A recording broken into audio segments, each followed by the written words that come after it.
Welcome to the Two Disabled Dudes podcast. We believe life is about how we react. Hey, it's Kyle.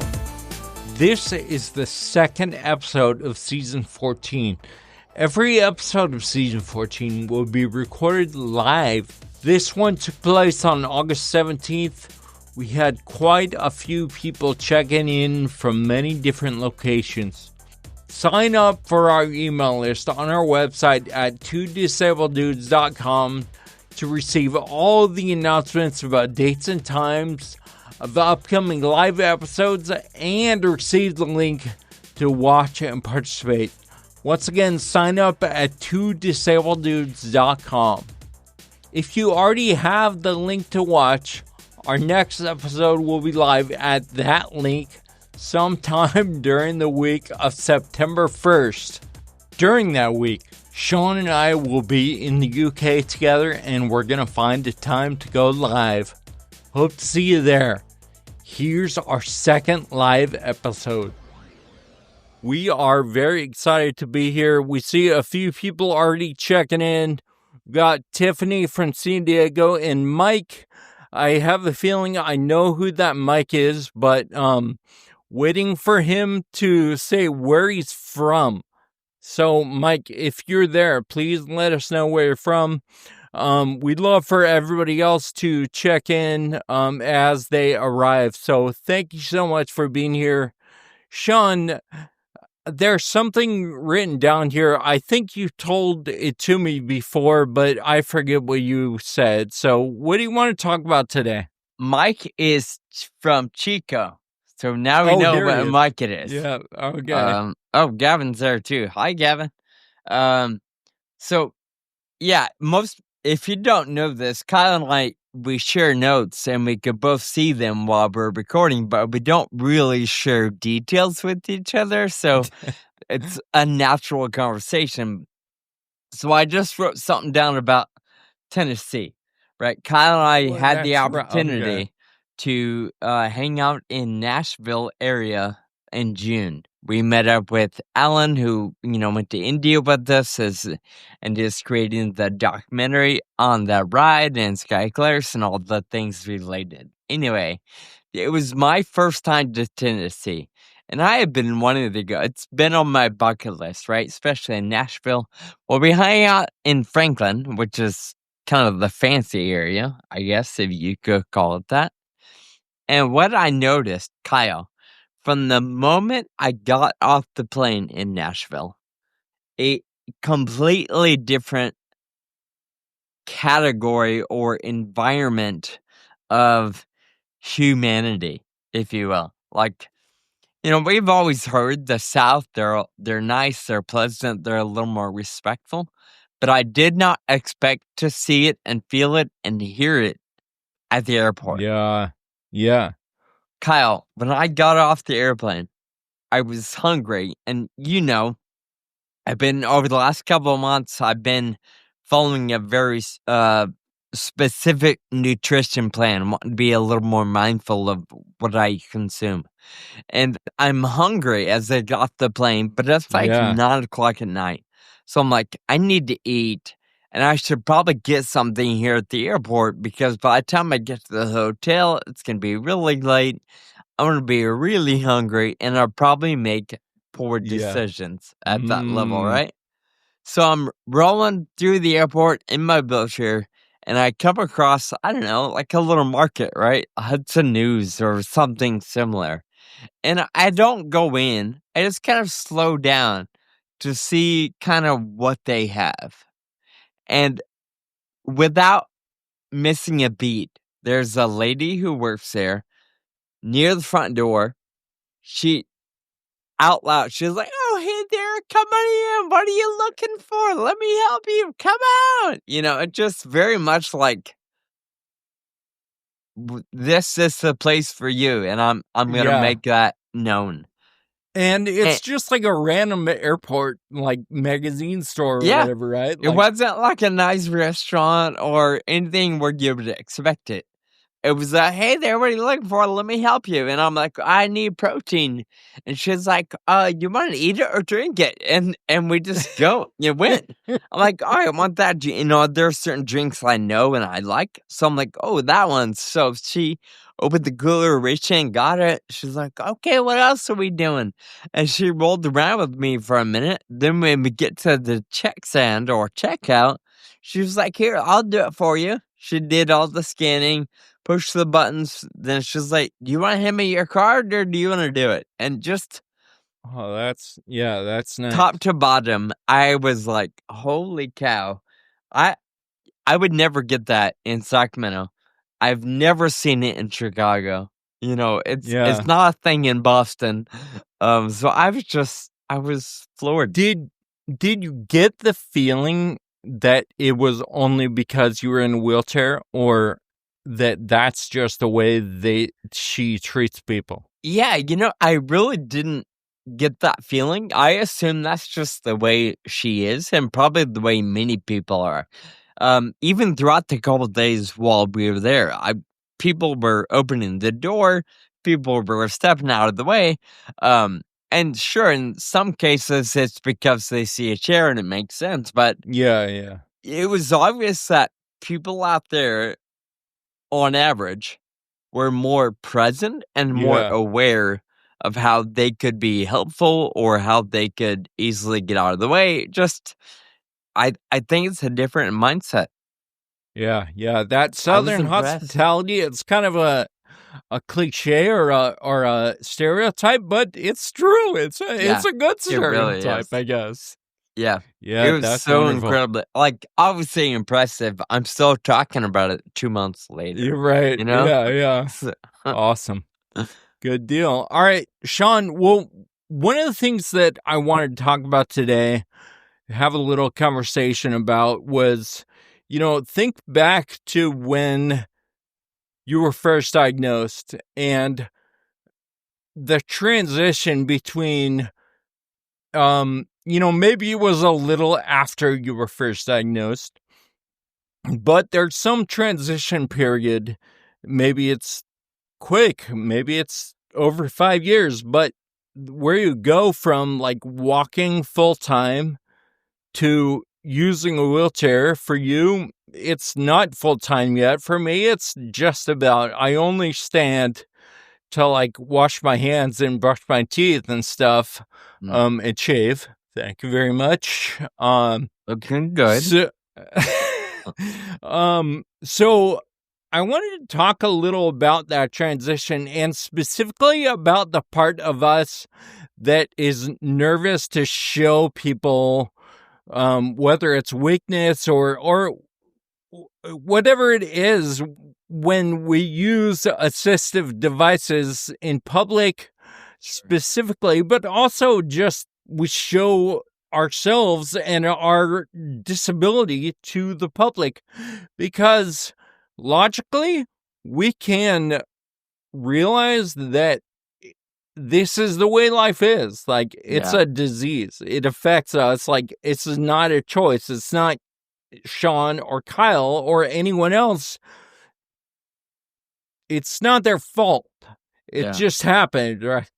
And so, but, however, we have to recognize that there is some feeling of shame or whatever it is when we use those devices, for example, in public, when we show ourselves to other people. So, just kind of wanted to talk about that, and maybe I'll kick it off by like asking, do you remember that feeling when you first started, maybe even just stumbling around, right? yeah. And you had to explain yourself. Going back to first being diagnosed, like you said, it was a little different. I was told all these things that I didn't quite see or feel just yet. So I don't think I Hmm. was ever in denial, but it was like, okay, that doesn't make sense right now. Obviously, fast forward, almost 20 years and it's all making sense now. But I remember early on, there'd be a funny movement the way I walk or I'd bump into a wall or a friend And sure, there's this awkward self-consciousness because you're like, nobody else walks like that. Like, why Yeah. am I walking like that? Totally. More specifically, when I started using a walker about 5 years ago now, that was awkward because there's a lot of shame that comes with that, or maybe not even shame, but embarrassment, or like, you know, I don't know. There's a certain Yeah. social image, and that's not what you picture a 30 some odd year old man doing. So it took me a while to be okay with it. Actually, what it took Kyle was a few broken bones. Oh, um, man. Even just minor fractures. I started Yeah. realizing, okay, it's not worth it. That image that I want and that I hoped for wasn't worth the, injuries or the fractured bones. Yeah. Obviously, you said a wheelchair is a little more full time for you. And I've watched you advance over the years or progress. I don't know about advance, but you've certainly progressed. Um, what was it like for you? What were some of the things that were a struggle for you, if at all? Well, first of all, I want to point out that Tammy added a little to the conversation. She Okay. said, you feel like you're slowing everyone down. And I think we Mm, can that's both huge. relate to that when it comes to, you know, you get tired, it takes more effort to walk. You're probably walking twice as far as everybody else because you're weaving back and forth, you're Yeah. catching yourself, and it's stressful, Yeah. and you're not as fast. And part of that stress is, like Tammy said, slowing everyone else down, or at least feeling like it. You feel like a burden. Totally. At least I do. It's like, I'm sorry, I'm sidetracking here, Kyle. Yeah, I'll let you no, get back it's on track in a minute. But all good. there are so many times where I'll sit something out, or I won't go with friends, or I won't do a thing at work because I know, or at least I feel, that it would be so much faster and better and more enjoyable for Mhm. everybody else Totally. Oh if my I gosh. if I don't. If I just sit in the Yeah. corner or stay at my desk. And Yeah, and that's a tough pill to swallow sometimes. so let's stick with this track for a second. Have you ever like talked to your friends or directly about this? Because my thought is that like if you did, they'd be like, "No, you know what? We just want you with us. It doesn't matter how Yeah, fast or slow we go, right?" And so when we do that, and I've done it too, obviously, we're making the decision without having the conversation, right? sure. And so, I can't say I've had the conversation regularly. I've had that conversation at least one time that I can recall, and it was just last year. As you know, and many of our listeners, after the bike ride in India, I had the accident and I was in a wheelchair, damaged shoulder, a flared up femur. I was in a chair, couldn't really drive. Um, really couldn't do much of anything for a couple months. And during that season, I couldn't get to work on my own. I could work and function fine at the computer and, different things, but I couldn't get in and out of my car or even drive. So I had my team of coworkers. At the time, there were 5 of us, and they basically took turns, pick me up, driving me home. Thankfully, I live real close to the office, but they just helped. They were like, "Hey, do you need a ride? I'll pick you up. I'll be there at 8." But we just made it work, and it was one of those conversations or one of those trips. I was talking to one of my friends and coworkers. I'm like, "This has to be annoying. You guys gotta be over it. Like, I'm so sorry." And I was kind of in that space of not woe is me, but really close. right. And Yeah. she basically was like, "Dude, you need to get out of your head because we're happy to help." Knowing that somebody you love wants or even needs help, like, it's a gift to be able to give the help. And although I know that to be true and we've all heard it, I think back to an early podcast we did with, I think, James Miller. I could be wrong, but Yep. somebody, we told him, We're a burden." And he's like, "Has anybody ever said that to you?" And the reality of it is, no, nobody's ever said that, but we can't help but feel it. And in that conversation, I was reminded that people want to help. Maybe not all the time, maybe not with every little thing you think they want, but more often than not, people are happy to help. Yeah. Yeah. I agree. And yeah, no, it makes me happy and a little teary to hear the response from your friend, right? Cuz those are the moments right there. Mm, So maybe we'll get back to a little more of the physical stuff. I see Gavin said that he fought through pain, and he refused an elevator key from his high school, or from school. Yeah, high school. There it is. yeah. And so Mhm. he refused it. And I think we can both relate. Like, you want to be able to hide that stuff. You don't. I don't You know. don't want to Maybe call it's attention to it. yeah. So, and I've heard that from a lot of kids. I was diagnosed. I was still walking all through high school. Mm, And my symptoms weren't totally apparent, but I can certainly relate. I remember when I first started using a cane, and I basically was using it because I was like going out to bars and stuff in college, and I wanted to show that there was truly something wrong.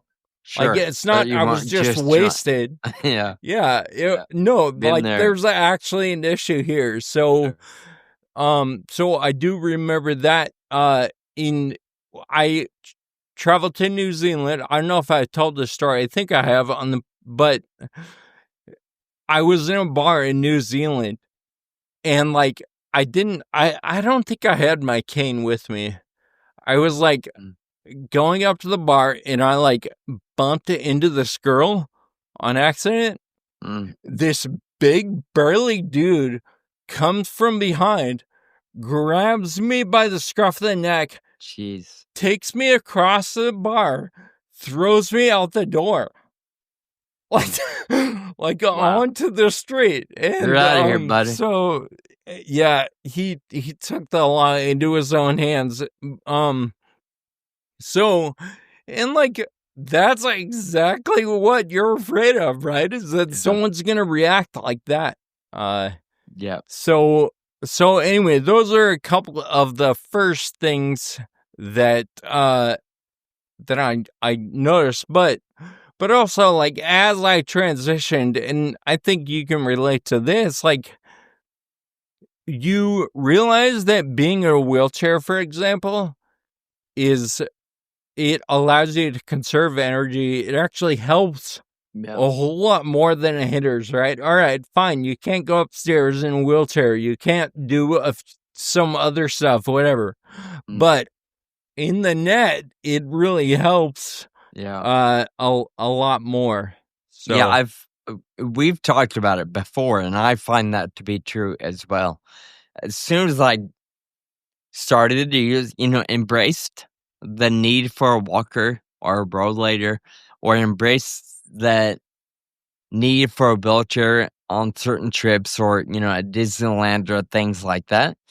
As soon as I started getting comfortable with it and embracing it, I recognize, man, I should have done this a long time ago, because it's safer and it saves a ton of energy. It allows me to go a little bit longer or do a little bit more. Sure, it's limiting in certain ways, but so is falling and breaking my ankle or right. shattering my femur, Yeah, right? And I don't want totally. to live through it that way.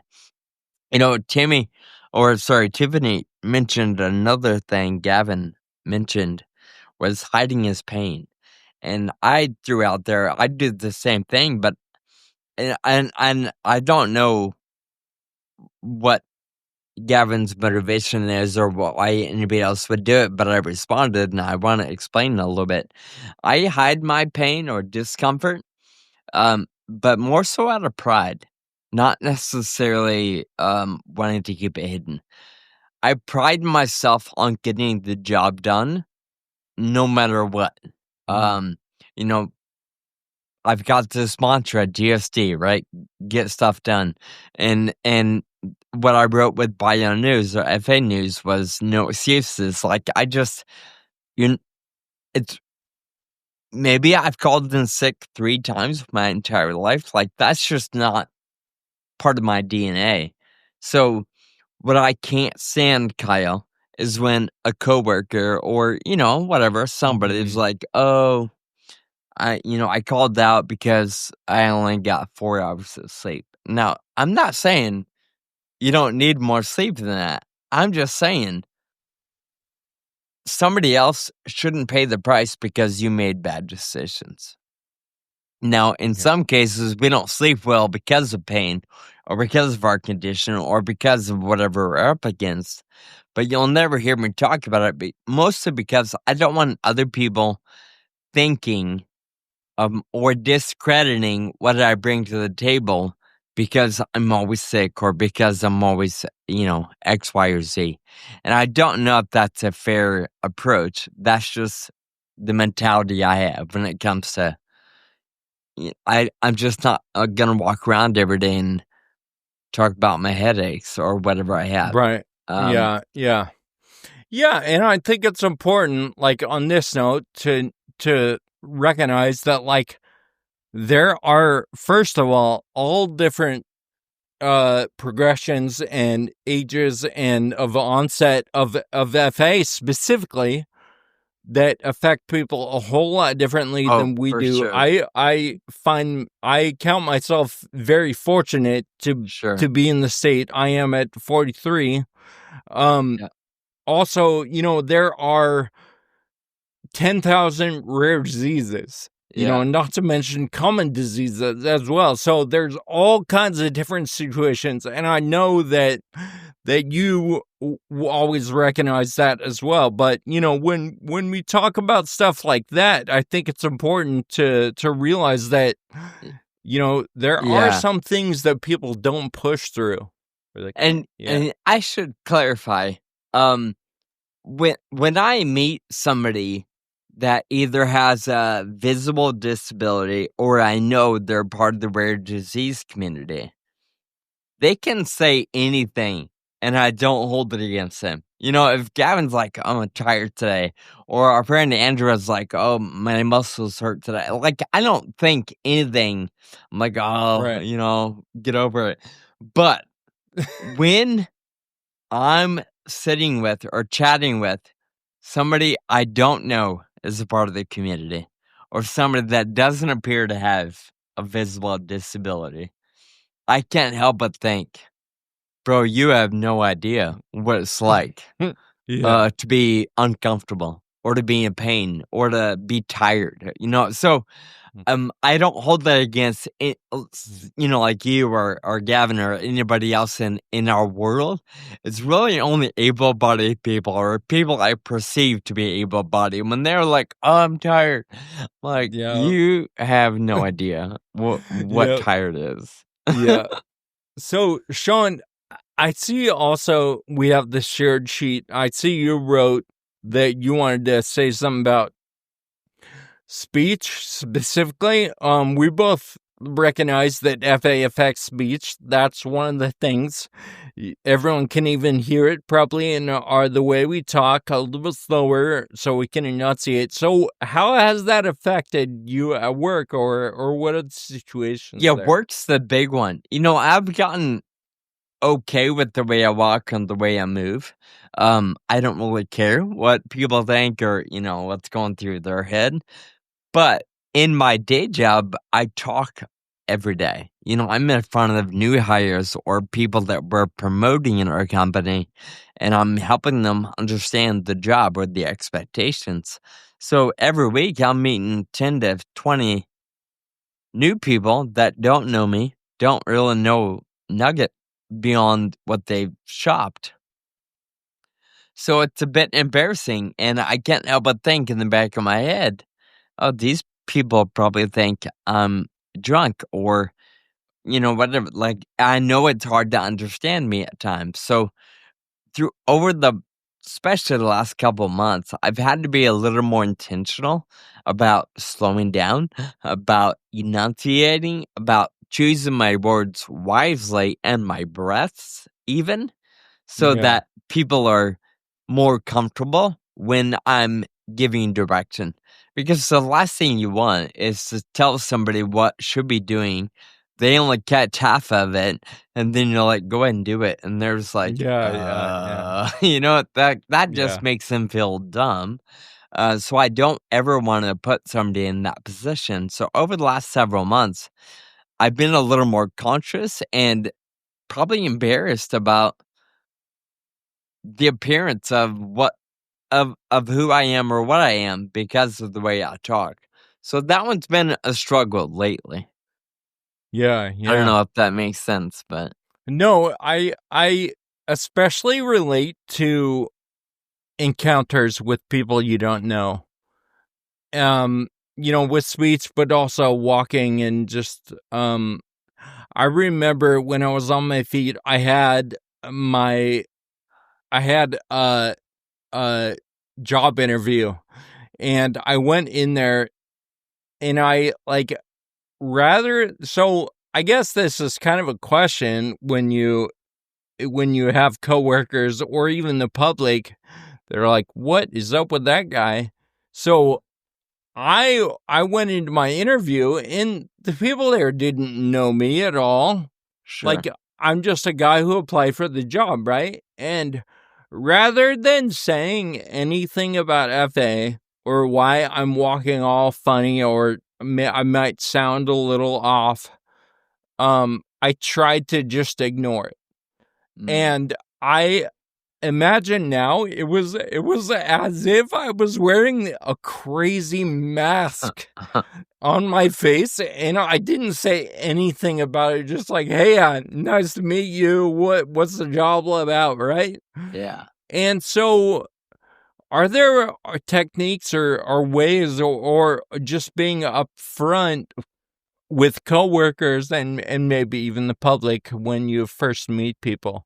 So the answer for me is owning it. Um, being up front. I no longer hide or try to pretend it doesn't exist.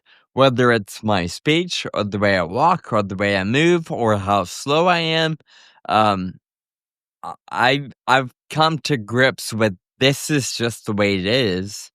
And the best way to accept it or to deal with it is to own it and be honest. So from the get go in my job and training sessions, maybe on random phone calls, I'll tell people right away, hey, what you're hearing is, a symptom of a disease. Like, it's not me being drunk.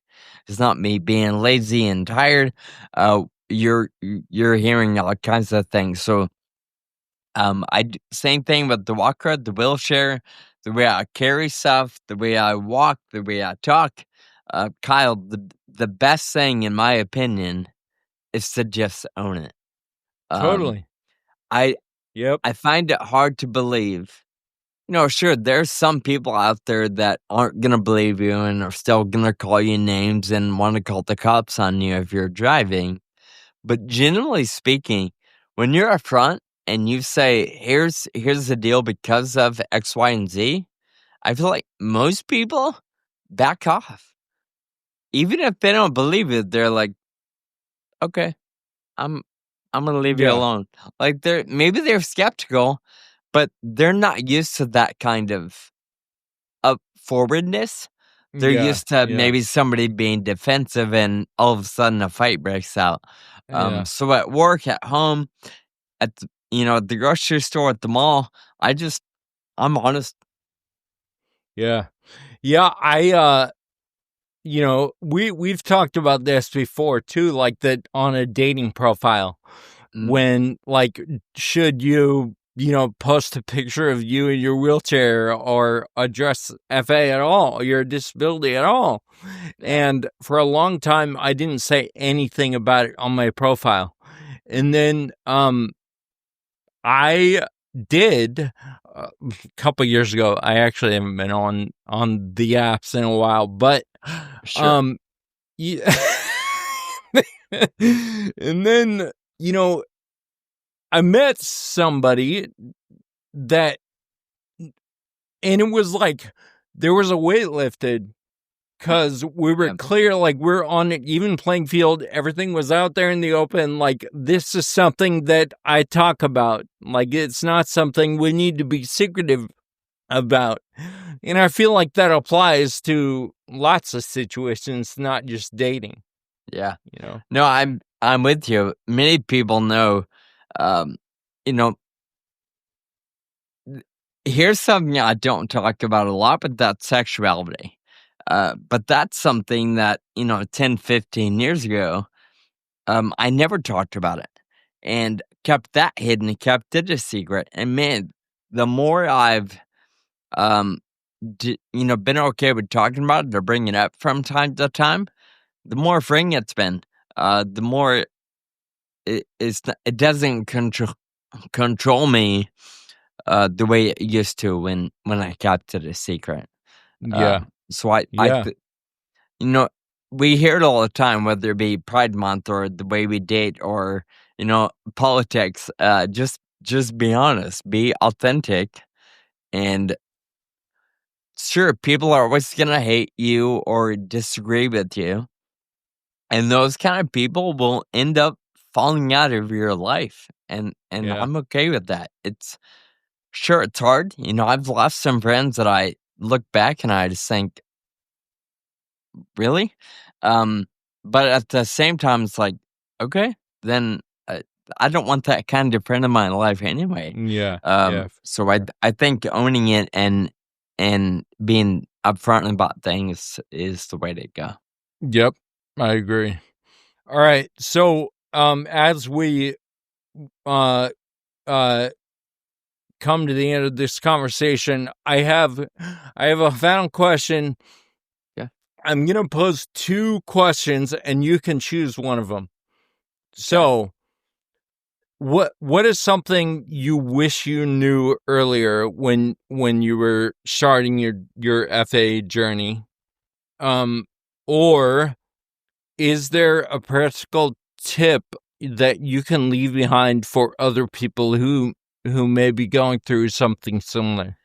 I feel like I've already shared the practical tip, or at least Yeah, mine, yeah. own it. So I'll Yep. answer the first one, but I already forgot the question. What was it again?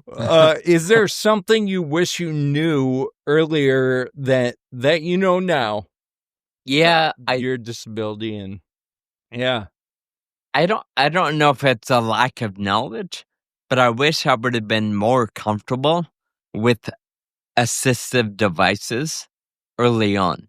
I wish somebody would have had a heart to heart with me and encouraged me to think about a walker or a cane or X, Y, or Z because it would be safer and save energy.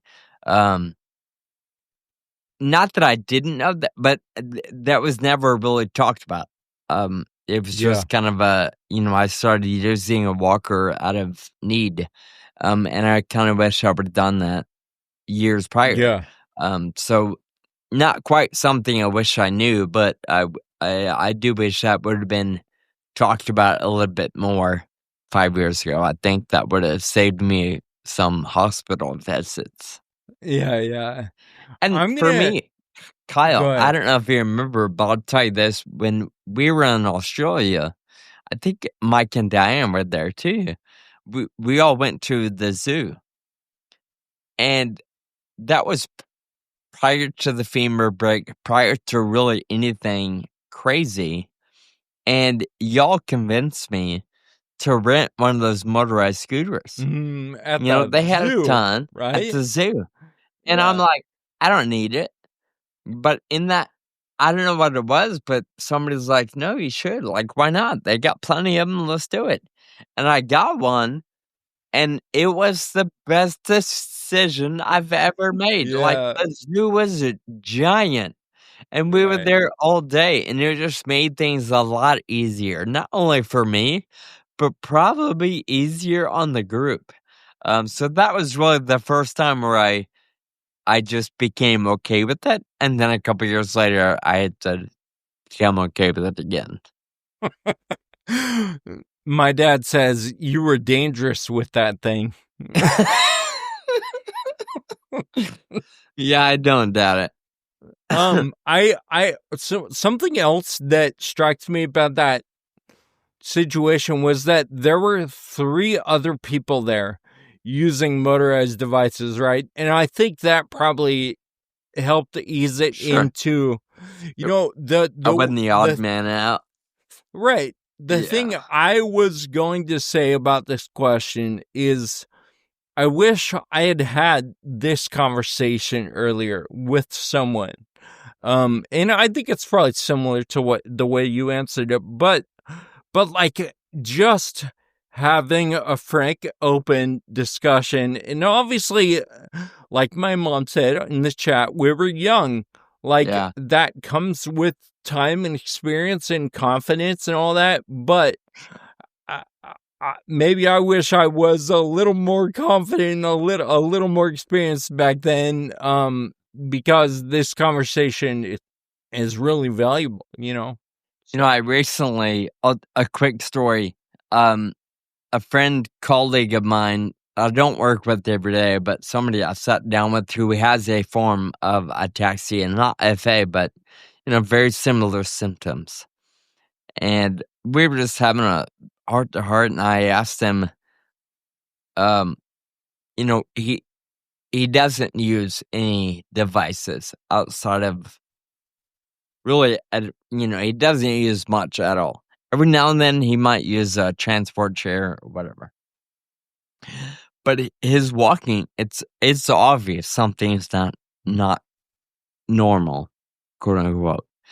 So I asked him like, "Hey, have you thought about a walker? Why don't you use one? What are you thinking?" And he said, um, "I don't I don't want people to stare at me. I don't know what people will think." And then he's probably early 30s.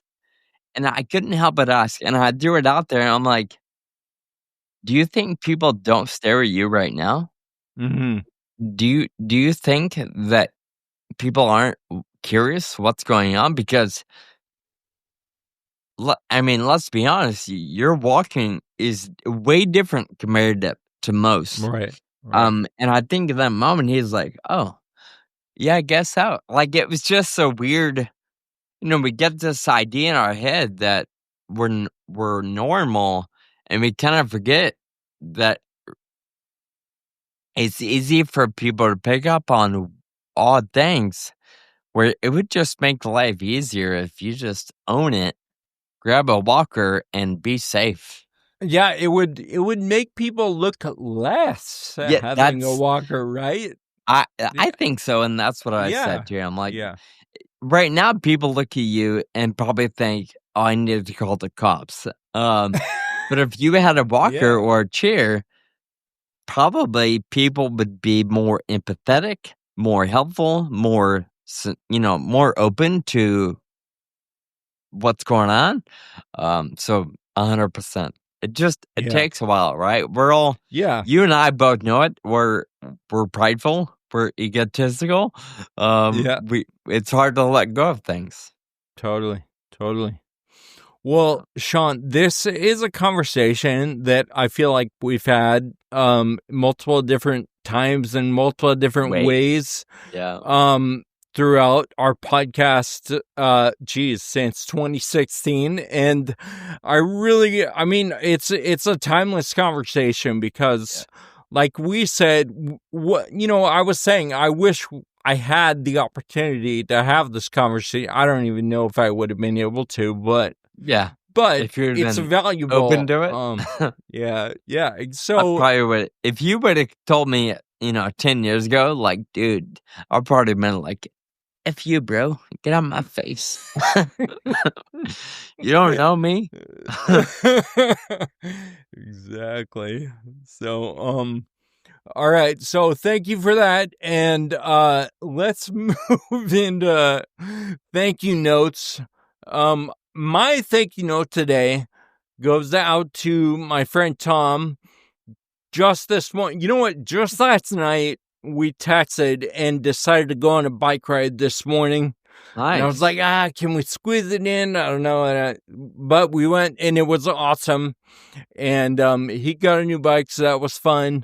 Nice. And Tom is a really, really good cyclist.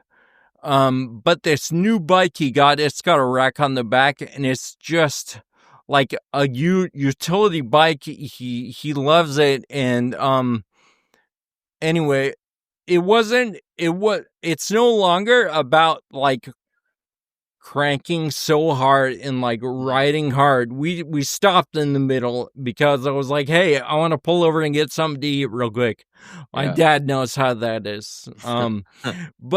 But we stopped and we had a nice conversation. He asked me a little more about FA that he didn't know, and I asked him about his kids and stuff like that.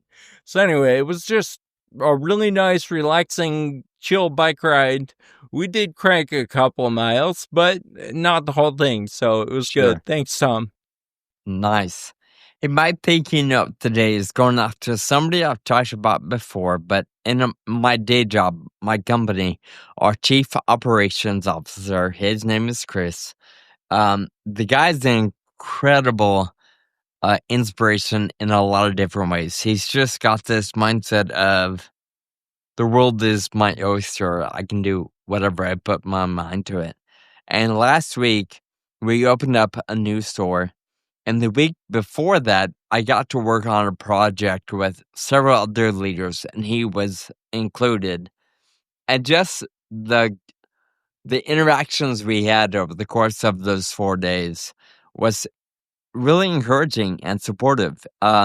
He's a jokester. He doesn't hold punches, Yeah. and knowing my style, uh, n he held nothing back, and it just made all of us laugh, whether it was, making fun, in a fair way, the way I talk, the way I walk, or the different jokes I shared in presentation.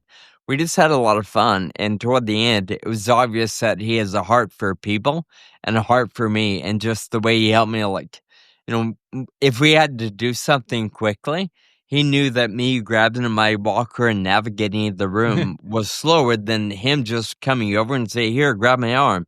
I'll lead the way." So just knowing that he's aware and present like that was really encouraging to me. So my thank you goes out to one of our executives, Chris. Love it. That's Yeah. awesome. All right. And thank you to everyone who tuned in today for all the comments and additions to the conversation. It was fun to read things and be able to have you guys in the conversation today. So that was really great. Thank you for that. Hi, let me interrupt. I'm sorry. Yeah. Tammy said her thank you note goes out to you and me for doing the podcast. Oh, So, yeah, I Tammy, didn't thank you quite very get much. to. But I also wanted to say, we've been posting online. The chat is awesome. I love being able to interact in real time.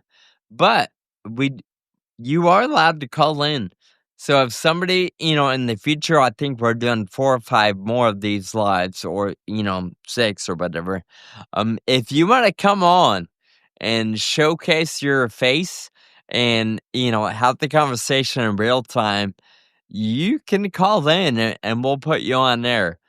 The only thing I gotta add for that is you've gotta call in from a computer or a laptop. Unfortunately, this studio system doesn't allow you to call in via phone. But if you're sitting at a computer and you want to join in on the conversation or ask your own questions, uh, please know you can do that, and we encourage you to think about that in the future. Yeah. Awesome. Appreciate that note. This episode that we're recording right now, it's going to post to our feed pretty soon. It's going to post on Apple Podcasts, Spotify, and all the different places that you get podcasts. So check for that. Send the episode to a friend. You can copy the link from whatever podcast platform you use. Send it to a friend. And while you're there, please review our show. It really helps out. We would really appreciate that. Our next live episode, it's going to happen sometime during the week of September 1st. We don't know exactly when, but if you follow us on social media, you will know when that episode will be. Sometime during that week of September 1st. Until then, keep living with urgency. Thank you for listening to the Two Disabled Dudes podcast. This show is possible with your support. Visit twodisableddudes.com to stay connected. Find us on Facebook and Instagram. And be sure to subscribe on your favorite podcast player.